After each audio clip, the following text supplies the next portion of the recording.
Jamaah yang dirahmati Allah Subhanahu wa taala. Nah, ini yang menjadi tantangan kita, bahwa ya di banyak tadi yang kita kaji, dari mulai prioritas iman, prioritas amal, ya, ada apa tadi juga hadis Nabi yang kita ambil faedah-faedahnya.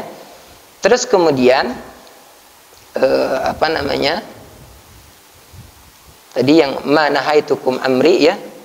Itu adalah bagian dari prioritas fikih, terus kemudian besarnya pahala. Yang ketiga, faedahnya apa? Faedahnya kalau ada yang masih bujangan? Bujangan di sini mah Pak Ustadz, tuh kan? Gitu wahnya. Jadi yang ketiga faedahnya apa? Dari hadis ini faedahnya adalah, jadi untuk mempermudah mengadakan atau menjalankan kewajiban-kewajiban, ibadah-ibadah yang sunnah ataupun wajib, itu cara yang paling mudah untuk memuluskan itu, mendapatkan kenikmatan baca Quran, mendapatkan kemudahan menghafal Al-Quran, mendapatkan kemudahan bangun malam, itu adalah dengan menghindari maksiat. Jadi walaupun sesedap apapun nila bakar, masakan Padang, kalau piringnya piring kotor, tetap menjijikan.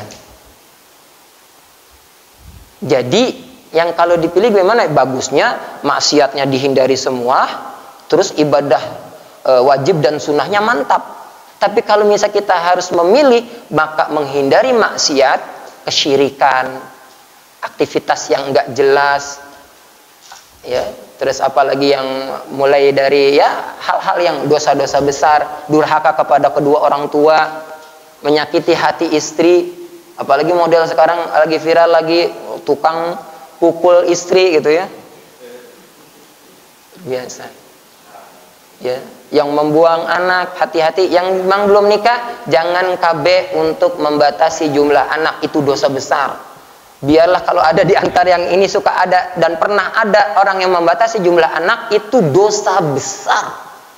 Tidak boleh berKB karena untuk ingin punya 3 anak doang. Ustadz enak aja ngomong. Ya, hati-hati tuh. Kalau untuk membatasi jarak boleh. Tapi kalau untuk cuma pengen 5, pengen 3, pengen 2, itu menghina Allah. Menghina Allah. Allah yang ngasih rezeki. Mohon maaf walaupun internet terlarang, ya. Yang kadang-kadang bapaknya kerja serabutan. Saya punya tetangga, wallahi, tetangga ini saya kenapa sampai bersumpah? Ini untuk membuktikan tidak ada alasan apapun untuk membatasi jumlah anak. Itu bapaknya kerjanya serabutan, sekarang semua anaknya berhasil. Walaupun kerja serabutan, anaknya lulusan SMA, tapi semuanya mandiri. Kan tujuan pendidikan Islam tuh cuma 2, Pak.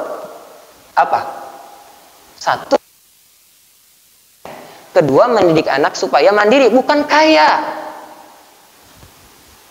Bukannya pinter. Betapa banyak orang hari ini menyesal mendidik anaknya menjadi pinter, PhD, becelor.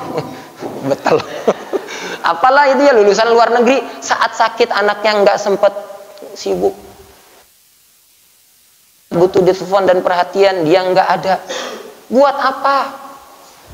Tes anak kita mulai sekarang, jangan sampai tidak berhasil mendidik anak jadi soleh. Tapi Ustadz kan sekolahnya udah di IT. Enggak, jaminan. Pembuktian secara empiris, faktual saya temukan. Buktinya tetap ibu bapaknya yang tanda kutip mencetak anak itu menjadi soleh biiznillah. Enggak. Semahal apapun sekolah itu, kalau ibu bapaknya itu enggak nyetel, enggak ngeklik, enggak sesuai, tetap aja.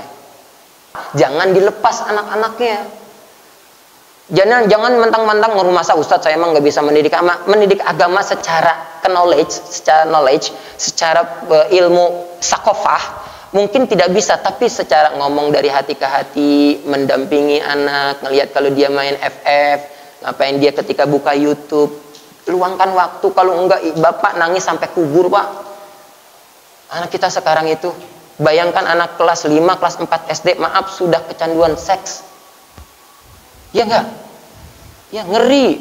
Makanya bapak-bapak yang apalagi yang punya anak cewek yang masih juga mata keranjang, yang maaf ya, yang sekarang pedofil gila seks yang labelnya katanya ustadz juga kan. Naudzubillah min dzalik, apalagi yang cuma kita duduk-duduk ngaji gini, kita merasa aman. Jangan, Pak. Jadi kalau ada terbesit pengen nakal, pengen golein cewek, ingat anak, apalagi punya anak perempuan. Siapa yang punya anak perempuan?